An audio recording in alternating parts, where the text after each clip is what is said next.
नमस्ते, मैं पंकज कुमार सिंह आज कक्षा 10 हिंदी में माता का अंचल पाठ के एमसीक्यू क्वेश्चन के साथ प्रस्तुत हूँ। एमसीक्यू क्वेश्चन अर्थात बहुविकल्पी प्रश्न। और बच्चों, ये बहुविकल्पी प्रश्न वर्तमान कोविड की परिस्थितियों में बोर्ड परीक्षा की दृष्टिकोण से अत्यंत महत्वपूर्ण है। तो आइए माता का अंचल कृतिका पुस्तक के इस पाठ के अत्यंत महत्वपूर्ण मल्टीपल चॉइस क्वेश्चन को देखते हैं। बच्चों, पहला प्रश्न है, भोलानाथ किसको देखकर सिसकना भूल जाते थे? बच्चों का स्वभाव होता है कि वो अपने मित्रों को देखते ही अपना दुख भूल जाते थे। तो इस पाठ के लेखक जिनके बारे में इस पाठ में है, बचपन में उनका नाम उनके पिता भोलानाथ कहते थे, तो वो अपने खेल के साथियों को देखते सिसकना भूल जाते थे। इसलिए प्रश्न नंबर 1 में विकल्प डी सही है। दूसरा प्रश्न है, भोलानाथ और उसके साथी अपने घरौंदे के किवाड़ किस चीज़ से बनाते थे?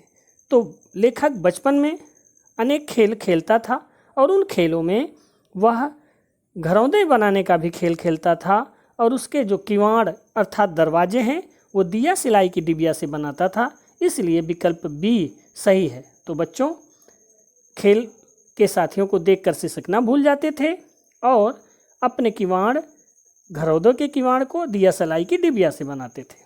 प्रश्न नंबर 3 देखते हैं, माता के अंचल उपन्यास में कब का घटनाक्रम अंकित है? अर्थात किस समय का वर्णन इसमें है? बच्चों, यह शिवपूजन सहाय की देहाती दुनिया उपन्यास से लिया गया पाठ है। इसलिए यह पुस्तक 1926 में प्रकाशित हुई थी और इसमें 1930 के दशक के बीच में जो भी घटनाएं हुई उनका वर्णन है। इसलिए हम कह सकते हैं कि ए विकल्प यानी 1930 के दशक का सही है। प्रश्न नंबर 4, लेखक को उनके पिता क्या कहकर पुकारते थे? तो लेखक को उनके पिता बचपन में भोलानाथ कहते थे, इसलिए ए विकल्प सही है। बच्चों, प्रश्न नंबर 4 देखते हैं, भोलानाथ और उसके साथी निम्नलिखित में से कौन सा खेल नहीं खेलते थे? तो भोलानाथ और उनके साथी उस समय अपने समाज में होने वाले कार्यों को देखकर खेल खेलते थे, चाहे मिठाई की दुकान सजाना, खेती करना, बारात का जुलूस निकालना, लेकिन क्रिकेट नहीं खेलते थे। इसलिए 5वें प्रश्न में विकल्प डी सही है। 2 लड़के बैल बनकर क्या खींचते थे? तो जब वो खेती का कार्य करते तो उसमें बैल जो कुएं से पानी निकालने का कार्य करते थे उसमें 2 लड़के होते, इसलिए विकल्प ए मोड़ खींचते थे सही है। तो प्रश्न नंबर 6 में विकल्प ए मोड़ खींचते थे। आइए प्रश्न नंबर 7 देखते हैं, वर्षा से बचने के लिए बच्चों ने क्या किया? जब बारिश होती थी तो बच्चे पेड़ों के जड़ के पास जमा हो जाते और उसे चिपक जाते थे। इसलिए इस प्रश्न के उत्तर में सी विकल्प पेड़ों से चिपक कर जड़ के पास बैठ गए सही है। प्रश्न नंबर 8, आंधी के कुछ दूर निकल जाने पर बच्चे क्या किया करते थे? तो ग्रामीण परिवेश में वर्णन है कि जब आंधी आती तो उसके कुछ कम होने पर बच्चे आम के बागीचे की ओर दौड़ पड़ते थे। इसलिए 8वें प्रश्न में विकल्प सी बाग की ओर दौड़ पड़ते थे सही है। बच्चों, प्रश्न नंबर 9, लेखक के साथियों में सबसे ढीठ कौन था? ढीठ यानी थोड़ा जिद्दी होना। तो यहाँ पर दिखाया गया है कि लेखक का एक मित्र बैजू था जो गांव के मूसन तिवारी को चिढ़ाता है, इसलिए यहाँ उसे ढीठ कहा गया। तो ए विकल्प बैजू यहाँ पर सही है कि वो सबसे ढीठ था। प्रश्न नंबर 10, बच्चे कौन से मेले में जाते थे? पाठ में वर्णित है कि लेखक के रहने वाले स्थान के पास ददरी का मेला लगता था, इसलिए विकल्प बी ददरी के मेले में जाने का सही है। प्रश्न नंबर 9 और 10 ये हो गया। प्रश्न नंबर 11, भोलानाथ और उसके साथी मूसलधार बारिश में पेड़ की जड़ से किस प्रकार चिपक गए थे? तो पाठ में वर्णित है कि जैसे कुत्ते के कान में अठई चिपक जाती है, इसलिए विकल्प बी सही है। प्रश्न नंबर 12, बुढ़वा बेईमान मांगे करेला का चोखा कहकर बच्चों ने किसको चिढ़ाया था? तो पाठ में वर्णित है कि गांव के मूसन तिवारी जो बुजुर्ग थे उनको लेखक और उनके मित्र ने बुढ़वा बेईमान मांगे करेला का चोखा कहकर चिढ़ाया था। इसलिए विकल्प सी 12वें प्रश्न में मूसन तिवारी को, यह सही है। बच्चों प्रश्न नंबर 13, भोलानाथ और उसके साथी बैजू को पकड़ने शिकायत करने मूसन तिवारी कहाँ गए थे? तो भोलानाथ और उनके साथी जो बैजू था उसने मूसन तिवारी को चिढ़ाया था और मूसन तिवारी ने जब दौड़ाया उन्हें पकड़ नहीं पाए तो पास के एक पाठशाला, एक विद्यालय में गए जहाँ पर वो पढ़ते थे, शिकायत की वहाँ जा कर के, इसलिए विकल्प ए पाठशाला में सही है।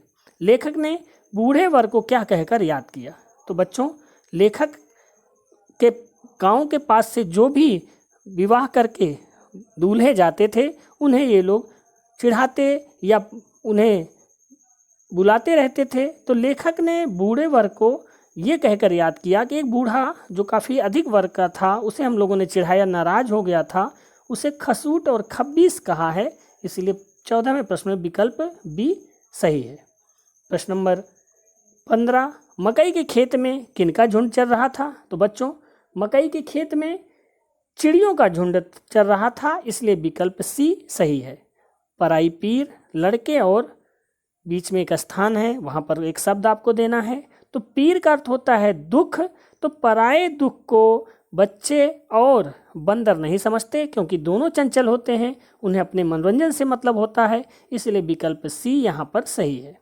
प्रश्न नंबर 17, जब भोलानाथ चूहे के बिल में पानी डालकर आए उस समय उनकी माँ क्या कर रही थी? भोलानाथ चूहे के बिल में पानी डाले, उसमें सर्प निकला, वो भय से होकर के घर में दौड़कर जब आए तो उनकी माँ चावल को साफ कर रही थी। अमनिया शब्द दिया हुआ साफ करने के लिए, इसलिए विकल्प बी 17वें प्रश्न में सही है कि चावल साफ कर रही थी।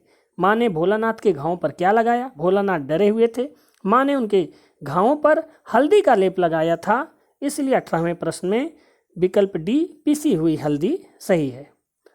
प्रश्न नंबर 19, लेखक का बचपन में किससे अधिक जुड़ाव था? तो बच्चों पाठ के प्रारंभ में ही लेखक बचपन का वर्णन है कि किस प्रकार वह बचपन में अपने पिता के साथ हमेशा रहते थे, कभी नदी पर मछलियों को चारा खिलाने जाते, उनके साथ पूजा में भाग लेते थे, इस तरीके से उनका अपने पिता से जुड़ाव था। तो इस प्रश्न के उत्तर में अपने पिता से विकल्प बी सही है। लेखक बचपन में अपने पिताजी के साथ कौन सा खेल खेला करते थे? तो उनके पिता के साथ दुलार में कुश्ती का खेल होता था, इसलिए 20वें प्रश्न में विकल्प डी कुश्ती सही है। प्रश्न नंबर 21, भोलानाथ को कौन सी शरारत महंगी पड़ी?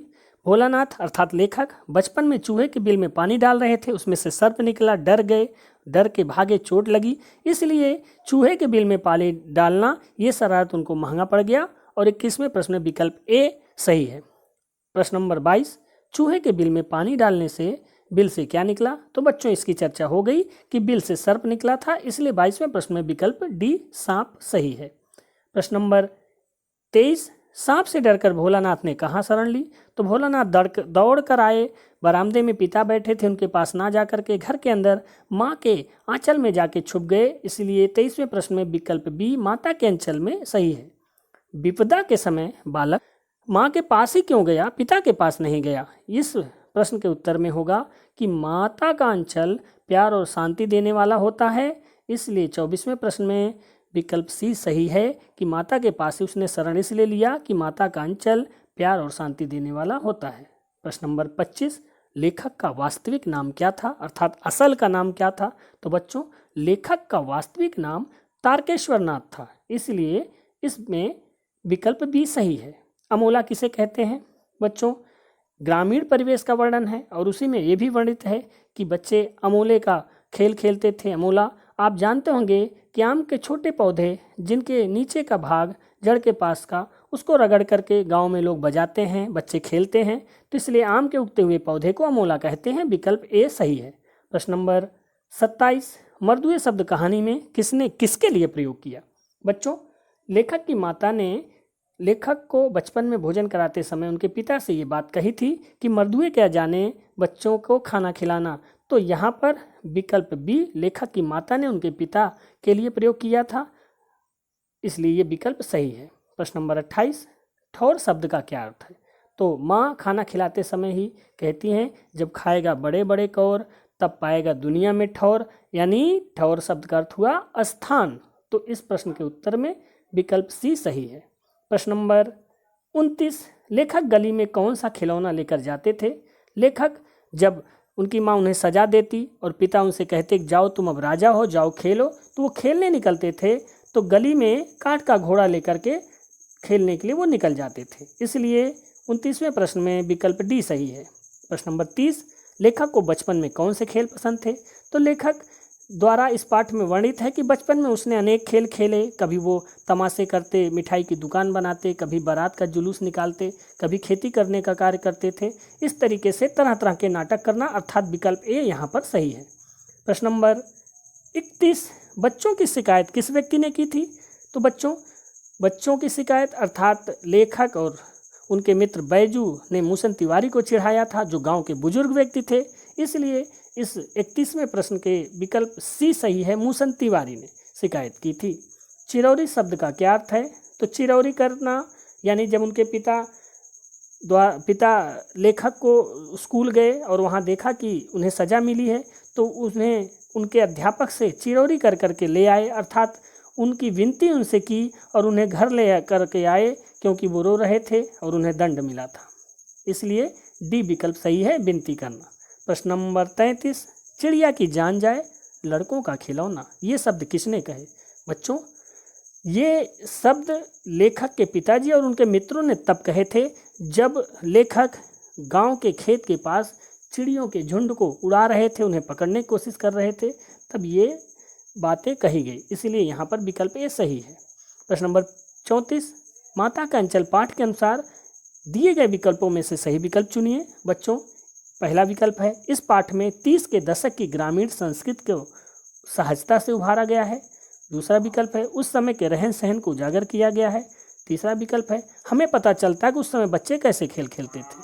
तो बच्चों, इस पाठ में देहाती दुनिया उपन्यास से लिया गया है और उस समय 1930 के आसपास की ग्रामीण संस्कृति को उभारा गया है। इसलिए सभी विकल्प सही हैं, यानी ग्रामीण संस्कृति का वर्णन है, उस समय के जीवन शैली का वर्णन है, बच्चे कैसा खेल खेलते इनका भी वर्णन है। इसलिए उपयुक्त सभी विकल्प यानी विकल्प डी सही है। प्रश्न नंबर 35, भोलानाथ को उनके पिताजी अपने साथ पूजा में बैठाते थे। क्यों बैठाते थे? क्योंकि भोलानाथ में वो बचपन से ही अच्छे संस्कार लाना चाहते थे, इसलिए यहाँ पर विकल्प सी सही है। प्रश्न नंबर 36, पूजा के समय लेखक के पिताजी किसका पाठ करते थे? पूजा के समय लेखक के पिताजी रामायण का पाठ करते थे, इसलिए यहाँ पर डी विकल्प सही है।